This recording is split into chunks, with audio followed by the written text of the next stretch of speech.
আসসালামু আলাইকুম। Crown cement সকালের খবরে আমন্ত্রণ জানাচ্ছি আমি Maliha Hossain.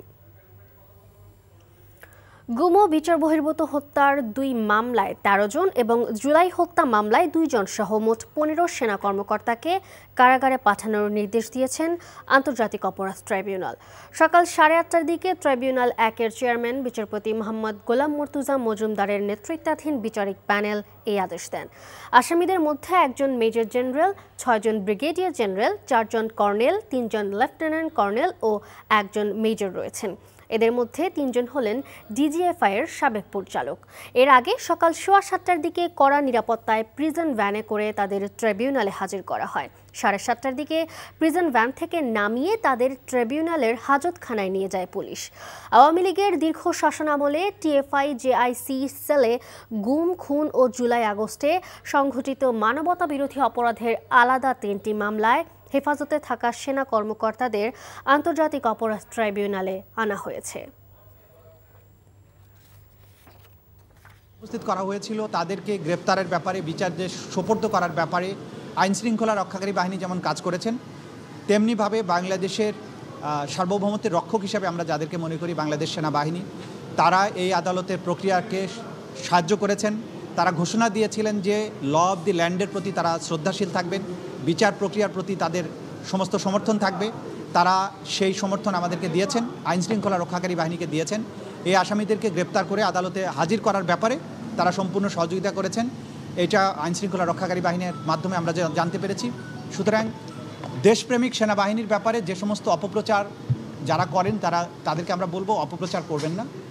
Law of the land এবং বিচার প্রক্রিয়া একটা রাষ্ট্রের সভ্যতার মাপকাঠি নির্ধারণ করে। আন্তর্জাতিক অপরাধ ট্রাইব্যুনালের ভেতরে আছেন আমাদের স্পেশাল করেসপন্ডেন্ট হাসান জাবেদ, সরাসরি যুক্ত হচ্ছেন তিনি।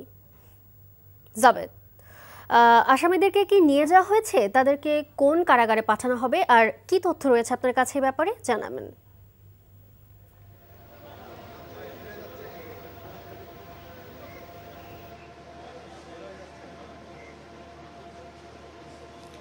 মালিহা, আমরা যেই জায়গাটিতে এখন দাঁড়িয়ে আছি সেটা হচ্ছে ট্রাইব্যুনালের পিছনের অংশ। আমরা দেখতে পাচ্ছি যে এখন একে একে এই যে আসামিদেরকে কিন্তু ট্রাইব্যুনাল থেকে কারাগারে নিয়ে যাওয়া হচ্ছে। দেখেন একজন একজন করে আসামিদেরকে নেওয়া হচ্ছে। আপনি জানেন যে আজকের এই মামলায় মোট 15 জন আসামি। তারা হচ্ছেন র্যাবের সাবেক অতিরিক্ত মহাপরিচালক brigadier general Mohammad Jahangir Alam, brigadier general Tufail Mustafa Sarwar, brigadier general Mohammad Kamrul Hasan, brigadier general Mohammad Mahbub Alam, brigadier KM Azad, colonel Abdullah Al Momen ও কর্নেল আনোয়ার খান লতিফ খান। তিনি বর্তমানে অবসরকালীন ছুটিতে আছেন। র্যাবের গোয়েন্দা শাখার সাবেক পরিচালক lieutenant colonel Mohammad Mashiur Rahman, lieutenant colonel Saiful Islam Sumon, lieutenant colonel Mohammad Sarwar Bin Kashem, lieutenant colonel Mohammad Redwanul Islam এবং বিজিবির সাবেক কর্মকর্তা মেজর মোহাম্মদ রাফাত বিন আলম।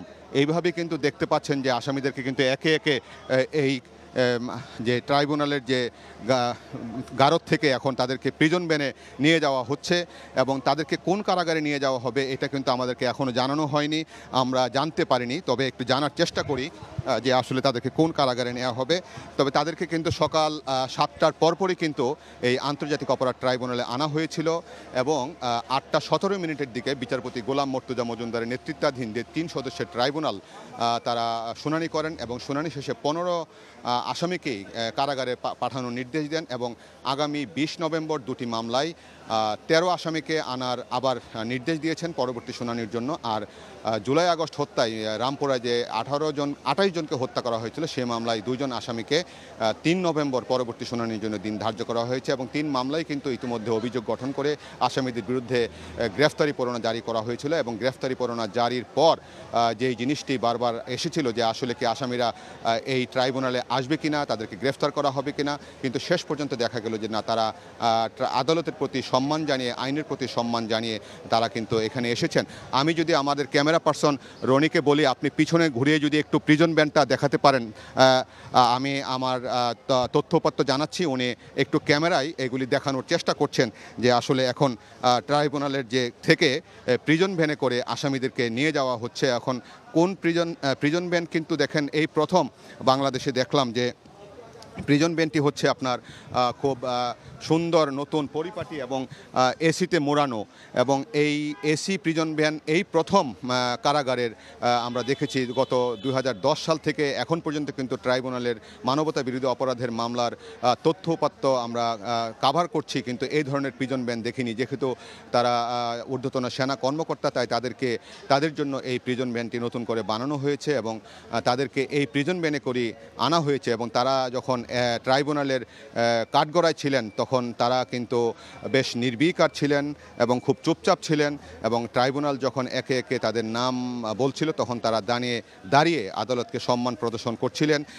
এইভাবেই তারা তাদের আজকের যে ট্রাইব্যুনালের কার্যক্রম সেটা আমরা দেখেছি যে পরিচালিত হয়েছে, এবং তাদেরকে কিন্তু কড়া নিরাপত্তার ব্যবস্থার মধ্য দিয়ে সকাল 7টার পরপরই এই প্রিজন ভ্যানে করে ট্রাইব্যুনালে আনা হয়। এবং সাধারণত ট্রাইব্যুনাল কিন্তু বসেন 11টার পর, কিন্তু এই মামলায় আমরা দেখেছি যে 18টা 17 মিনিটে কিন্তু ট্রাইব্যুনালের বিচারপতি গোলাম মর্তুজা মজুমদারের নেতৃত্বাধীন 3 সদস্যের পূর্ণাঙ্গ ট্রাইব্যুনাল এই এজলাসে বসেছেন এবং বিচার কাজ পরিচালনা করেছেন, এবং তারা আদেশ দিয়েছেন এই আসামিদেরকে কারাগারে প্রেরণের জন্য।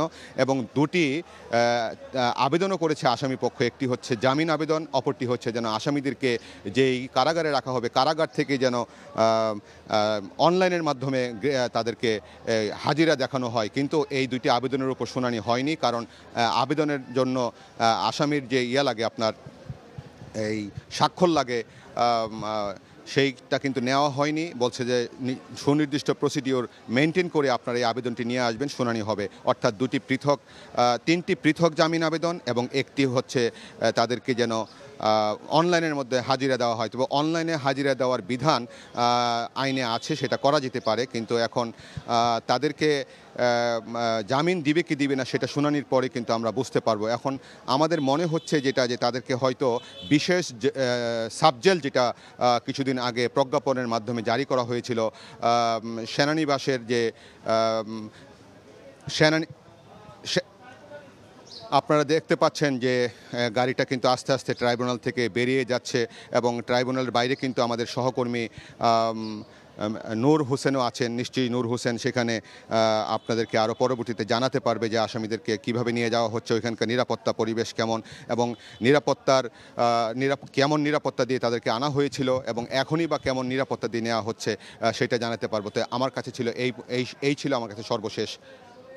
মালিহা, এখন আমরা যদি নূর হোসেনের কাছে যাই, আপনারা সেটা জানতে পারবেন বাকি তথ্য। জানছিলাম ট্রাইব্যুনালের খবর। আন্তর্জাতিক অপরাধ ট্রাইব্যুনালের বাইরে আছেন স্টাফ করেসপন্ডেন্ট নূর হোসেন, সরাসরি যুক্ত হচ্ছেন তিনি। নূর, আপনি যেখানে আছেন সেখানকার নিরাপত্তা পরিস্থিতি কেমন দেখছেন, আর গুম হয়ে যাওয়াদের পরিবারের কেউ কি সেখানে অবস্থান করছে, জানাবেন।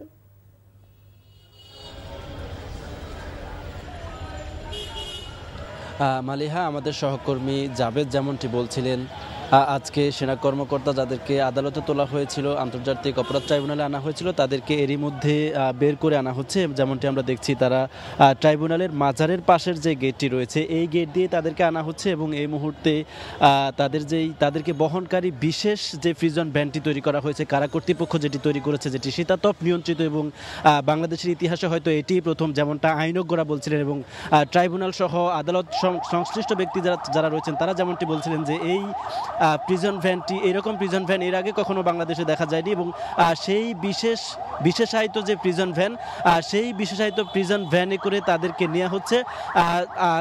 আইনজীবী এবং এখানে যারা কারাগার সম্পৃক্ত রয়েছেন তাদের কথা যেমনটি আমরা জানতে পেরেছি, তাদেরকে কোথায় রাখা হতে পারে এই ব্যাপারে আন্তর্জাতিক অপরাধ ট্রাইব্যুনালের পক্ষ থেকে কোনো নির্দেশনা দেওয়া হয়নি। এটি সম্পূর্ণভাবে কারা কর্তৃপক্ষের ওপরে, অর্থাৎ সরকারের কাছে এটি ছেড়ে দেওয়া হয়েছে। কারা কর্তৃপক্ষ, যেমনটি আন্তর্জাতিক অপরাধ ট্রাইব্যুনালের চিফ প্রসিকিউটর তিনি বলছিলেন যে কারা কর্তৃপক্ষ সিদ্ধান্ত নেবে তাদেরকে, যে সমস্ত সেনা কর্মকর্তাদেরকে আজকে গ্রেপ্তার দেখানো হয়েছে এবং কারাগারে পাঠানোর নির্দেশ দেওয়া হয়েছে, তাদেরকে ঠিক কোন কারাগারে রাখা হতে পারে এটি কারা কর্তৃপক্ষ ঠিক করবেন, এবং বাংলাদেশের যে কোনো কারাগারে, যে কোনো বিশেষ কারাগারে তারা রাখতে পারবেন, এই এখতিয়ার কারা কর্তৃপক্ষের রয়েছে বলে চিফ প্রসিকিউটর জানিয়েছেন। এবং সেখান থেকে ধারণা করা হচ্ছে, এবং একই সঙ্গে আজকে সেনা কর্মকর্তাদের যে আইনজীবীরা ছিলেন তারাও আবেদন করেছিলেন, তাদের মোট 3টি আবেদন ছিল। 3টি আবেদনের মধ্যে একটি আবেদন ছিল বিশেষ করে সেটি হচ্ছে যাতে এই সেনা কর্মকর্তাদেরকে তাদের যেই কর্মস্থল ক্যান্টনমেন্টের ভেতরের যে ভবনটিকে বিশেষ কারাগার হিসেবে ঘোষণা করা হয়েছে সেই কারাগারটিতে যেন রাখার নির্দেশ দেওয়া হয়,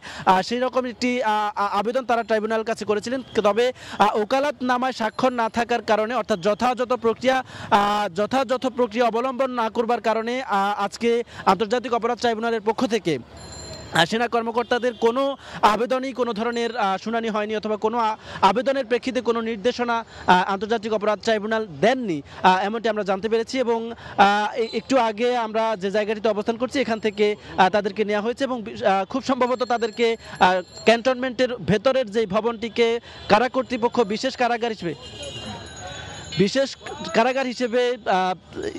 কারাগার হিসেবে স্থাপন করেছে সেটিতেই রাখা হতে পারে, এমনটি গণমাধ্যমের কর্মীরা ধারণা করছেন এবং এখানে যারা উপস্থিত রয়েছেন আইনজীবীরা যারা রয়েছেন তারাও ধারণা করছেন। একটু যদি বলে রাখি যে এই সেনা কর্মকর্তাদেরকে আজকে আন্তর্জাতিক অপরাধ ট্রাইব্যুনালে আনার এই প্রেক্ষাপটটিকে ঘিরে পুরো আদালত চত্বরকে বিশেষ নিরাপত্তা বলয়ের মধ্যে আনা হয়েছে। আমরা সকাল থেকে এখানে দেখতে পাচ্ছি যেই অপরাধ ট্রাইব্যুনালটি যে ভবনটিতে সেটির আশেপাশে ভেতরে এবং বাইরের যে গেট রয়েছে সেখানেও আইন শৃঙ্খলা রক্ষাকারী বাহিনীর সদস্যদের বিপুল সংখ্যক উপস্থিতি আমরা দেখতে পাচ্ছি। এখানে পুলিশের সদস্যদের উপস্থিতি দেখতে পাচ্ছি এবং র্যাবের সদস্যদের উপস্থিতি আমরা দেখতে পাচ্ছি।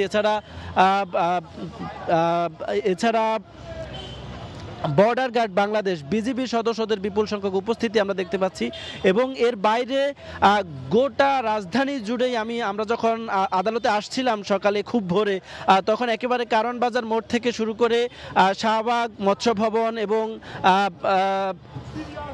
শিক্ষা ভবনের সামনের যে মোড় রয়েছে এটিতে প্রত্যেকটি মোড়েই আইন শৃঙ্খলা রক্ষাকারী বাহিনীর বিপুল সংখ্যক উপস্থিতি আমরা দেখতে পেয়েছি এবং পুরো রাজধানী জুড়েই নিরাপত্তার যে ব্যাপার সেটি অনেক বেশি জোরালো করা হয়েছে এমনটি আমরা দেখতে পেয়েছি।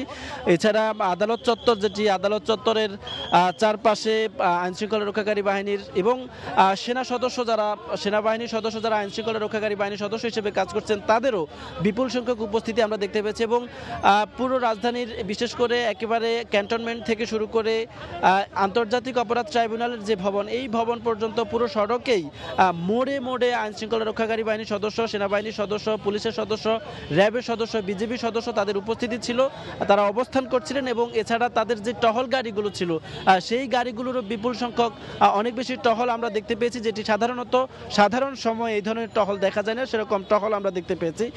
আজকে বেলা আমরা এখানে এসে পৌঁছাই 7টার কিছুক্ষণ আগে, ঠিক 7টায় এই আন্তর্জাতিক অপরাধ ট্রাইব্যুনালের এখানটায় সেনা কর্মকর্তা যাদের বিরুদ্ধে ওয়ারেন্ট জারি করা হয়েছিল গত 8ই অক্টোবর তাদেরকে এখানে আনা হয় এবং তার কিছুক্ষণ পরে 7টা14 তাদেরকে আন্তর্জাতিক অপরাধ ট্রাইব্যুনালের যে গারদ কক্ষ রয়েছে সেই গারদ কক্ষে নিয়ে যাওয়া হয়। তারপর 8টার কিছুক্ষণ পরে জানছিলাম আন্তর্জাতিক ট্রাইব্যুনালের খবর। সকালের খবর এটুকুই। এই খবরের ভিডিও সহ আপডেট জানতে ভিজিট করুন NTV অনলাইন www.ntvbd.com।